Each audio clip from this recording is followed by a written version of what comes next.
Hi there, everybody. Welcome to this channel. Please subscribe if you get a moment. I'm going to show you what I did today. And this is my center console from the Toyota Alphard Series 10. And I've replaced this wood veneer here. And also I've repaired the crack on this cup holder. It always cracks its weak point over here. So I've repaired that using super glue. And also I've used a heat gun, or should I say a hairdryer, just to warm it up to secure that in position. And this other thing I put in is a QI charger, which is basically a wireless charger, and I've integrated it into this central console unit, and fairly easily done. All these parts, I will show you where to get them in the comments. So this is able to charge through this case, as you can see. And one more thing is I've popped open the back of this unit and it just unclips.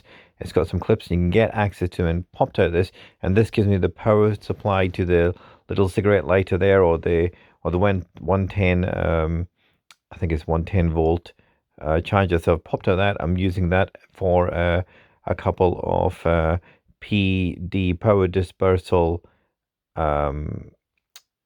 attachments onto there.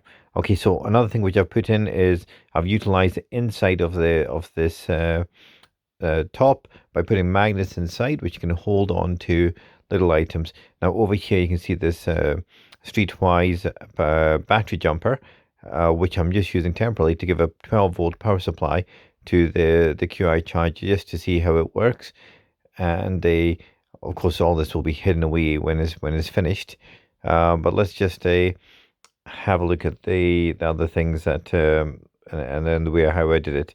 Okay, so the first thing to do is you need to get the unit out of this, and look at that veneer. It's completely gone. You can see the improvement on the previous little bit of the track that I did.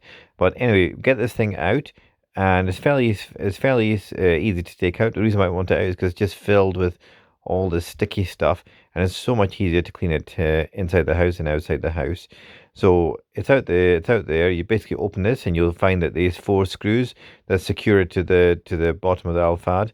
Use the star-shaped screwdriver just to remove it. When you remove it, you'll also have to remove these 2 big power connectors, and they're fairly straightforward. Press that little clip there and pull. It might be a little bit sticky, but you pull. You probably have to tilt it an awkward way just to get access to those little areas. Now on there you can see the clips, which you need to just press down to remove that back panel with the little power socket on there. And as I said, we're going to take that and we're going to utilize that for PD sockets. You can buy them again from AliExpress, and again I'll show you once I get those fitted in. I'll let you know where I get them. So over here you've got the little hidden table that everybody seems to find later on when they bought the Alphard, and there's all my buttons there for the curtains, and also the moonroof, which you can see clearly. So I'm going to hide all these cables eventually with a little bit of carpet. Now over here you can see this 6 little screws here. Again, you can use the little Phillips screwdriver to remove that, and that will gain you access to the inside of that panel. There's a little bit of a hollow section there, and I'm going to show you that in the video as well. Okay, so that little hollow section is where we're going to put our bits and pieces, our new technology. Okay, so as you can see, I removed the 6 screws earlier on, and this is me just popped it out. But look there, there's a little bit of space between there and the other side. Okay, and that's what we're going to utilize. This veneer is going to have to come off, and you can see it's just peeling away there. The varnish is peeling away. And initially what I thought I could do was just basically lift up that veneer, but the other option is just take the whole thing out. Okay, so what I start doing is trying to peel that veneer out. Now let's just do you know what, this was not happening. It just wouldn't open for some reason, and I was stuck, couldn't open it. I just gave up on it. But interestingly enough, the reason for it is that when I actually turn it upside down, give it a good little rattle, guess what pops out from underneath, which was holding it shut. Now remember, this has been working all this time. Now I'm going to show you the veneer. I'm going to lift that veneer off as well, because that's going to need to basically come off. Anyway, that thing which was jammed shut, was actually jammed by a Japanese coin. So I don't know how it got there, but there you go. There's a coin there. And the Japanese are said to keep coins in a car, almost like we put St. Christopher pendants in cars. Japanese put coins as a form of good luck. Anyway, moving on, we're going to take this veneer off and replace it with this veneer here, which I've purchased again online. And now it's a printed veneer, it's not a genuine veneer. And I think this is walnut. So I'm using this little tool here. I'm just going to try and first get all this little lacquer off, which is just peeled away, because you'll need a nice, smooth, level surface. So that all has to come off. Okay, now you can do this on or off the unit once you've removed the actual veneer. But I thought, you know what, I'll just do it while it's on and then see what it looks like. If it looks good, then maybe you can keep that veneer and just put another little protective coating on it. But as I said, if not, then off you go with this one and color match it in, get that off. So let's move on to the other bit of functionality we're adding, which is the magnets underneath. So here I've got these little rare earth magnets, which are very, very powerful for what they are. And if you're in this vernier, this caliper here, to measure the depth of the plastic. So I've got it down as 2.5 millimeters. So I'm going to drill out a little hole, circular hole for these little magnets just to sit into it and try to get them as close as possible to their source. That's why we're drilling into them as opposed to putting in the center. I put the pencils in between just to hold the magnets away from each other, otherwise they'll just flip over. And I've used a bit of an epoxy resin and sealed them in and push them in, and hopefully that epoxy resin will hold them in position. Because remember, they're going to go through a little bit of stress taking things on and off them all the time. So the epoxy resin will set, and there I have these 8 magnets. If I had more, I would have used more, because certainly you can make the whole area magnetic, and it really helps to give you a little bit of additional storage space, because now you can use the lid as well. And I'll show you what I use that storage space for. And I've still not finished yet, because I'll probably add some more magnets down the side as well, because it's actually quite a useful function, but I need to order some more in. Anyway, back to the console. I'm going to just have a look at the unit without the veneer, and that's the veneer. That's the original veneer, and you can still see it's got scratches around it. It's not looking great, but this is the way I get it. Just basically put that in, slide it across, and then apply pressure and just a little bit of heat, and just pull it away, and that will just come across to reveal that brown standard finish underneath. And you know, it's very plausible that you might want to keep away from using the veneer altogether. But anyway, there's the veneer that we're going to be using. And what I'll do is heat it up and heat the surface I'm working on. Remember, this is something that I've never done before, so I'm just working my own technique on how to get this sorted. So my technique was basically clean up that area and start heating up the actual card, which was the original one, and applying this on with the heat and stretching it to basically remove all the bubbles as much as possible. It's really a two-man job in this one, and really it's about heating it up, taking it on, taking it off until you get all those bubbles right off. And as I said, this will go very, very, very soft. You really need 2 people to actually do this, but you'll get the result if you practice. So with that in mind, we'll go in there and then use the scalpel to cut away the excess, and there you can see now that's what we end up using. When using a scalpel, just take your time, so you're not cutting the actual template, you're just cutting around. Okay, now the adhesive on this will be completely gone, so we're going to have to replace the adhesive on it as well, which is not a problem. It's just something which we absolutely have to do. So the next thing that we're going to do is we're going to have a look again at the inside of the unit. So let's pop that open, and you can see that how everything just fits together quite nicely. Even with the magnets in, it all seems to shut quite nicely. But look at that, we can just attach things onto this area. You have to remember where you put the magnets. If you're only using a few magnets, you're going to have to remember where you put them, because you can see here I'm struggling to remember where I am. But once I know where it is, I can just utilize that space.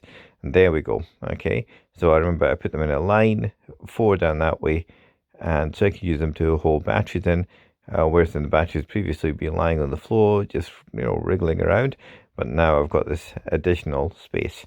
Again, of course, needless to say, you just have to use steel items on this area. You can't stick plastic areas because they're magnets. Anyway, that's one part of the functionality in place. Now we're going to move to the second part, which is putting in the QI charger. Okay, now the QI charger has to be able to charge through that plastic as well as through the case, and also through the veneer that goes on top. So this is where it's going to get its power supply from here, and it's a good power supply. We can get a good nice run through to there. Okay, so the first thing you want to do is test the QI to make sure it's working.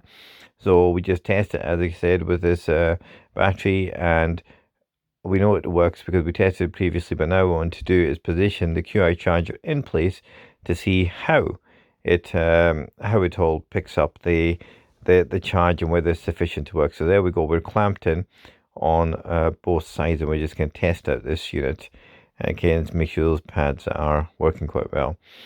So here we go, and we're going to test it with this Samsung S7, and hopefully if it's all working, there's the red light there, you'll see that just comes straight on. So what we need to do is we need to make sure that we can actually get the same result once we've actually assembled it into the area. Now if you look at that blue disc, you'll see a capacitor just sitting on top, very, very proud, and that is going to be a problem. That capacitor is going to be a problem. There's a little light to indicate that we're up and running. Once it detects the phone, or a functional phone, it will just switch the light on and power up. Otherwise, it's not going to power up. Okay, so you can see that little capacitor there in the green and gold. That's going to be a bit of a problem because that needs to be placed quite nicely into that thin unit without actually fouling any wires or actually fouling the door as well when we try to put it back together again. So that's what we're going to do. Okay, so there's the little unit there, and with induction wires. So let's have a really good think and work out where we're going to do it. So the first thing we'll need to do is pop open that unit again and have a look at these. Are 8 altogether. You could put more of these little magnets in probably. I've ordered some additional ones, but here's a QI charger, and what I want to do is try to put it in such a way that it's able to utilize these magnets to give it a nice secure fit. And the wires and cabling, now that's going to be quite an issue because I need to get them to go through the drawer and sit in such a way that they're not actually fouling the door mechanism, but also want to try and avoid actually cutting anything. Now there's the capacitor there. That's going to be awkward, but listen, do you know what? I've got a solution to it. Okay, when you try to open and close the drawer, you'll find actually a little void hitting there. But look at this wire. Now there's the wire. Now that looks as if it's not going to work really well, but if you look at it carefully, you will notice that the wire just feeds through this little channel there. Now that's quite interesting. What's that channel doing there? I don't know, but we're going to utilize it. And although I've utilized the one on the inside, I'll go to the one on the outside because they've got a little bit more space for the wire to move freely. When the wire comes down and onto the base, what I'll do is I'll tuck it up to the side, and here we go. Here's the phone with the phone case, going through all that bits and pieces. And this is all about testing to make sure everything works before we actually seal anything permanently. And you can see it's picked up the charger, and shortly or so it will start to actually flicker. There we go. So that gives you that rate of expansion of that circle, gives you usually the speed of charging as well, an indication of the speed of charging. This is an old Galaxy S7, as I said, and it's very, very weak. Just in everything, it's just old. Okay, so let's take it away, and we're gonna have a look at that cabling system. So essentially, with that cable, what I've done is I've used the existing exit hole out of the lid, and I've gone onto the hinge where that little groove is. I'm going to show you that fairly shortly. Okay, and you'll see just the next few seconds. So that little groove goes up and down, and what I need to do is try and get that to fit in nicely. Now here we go. I'm going to use this induction charger here.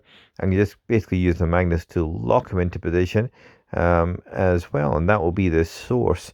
That will show up on the top panel in the right place. Now here we go. You can see that this little space here and that capacitor. That's how they're going to go together.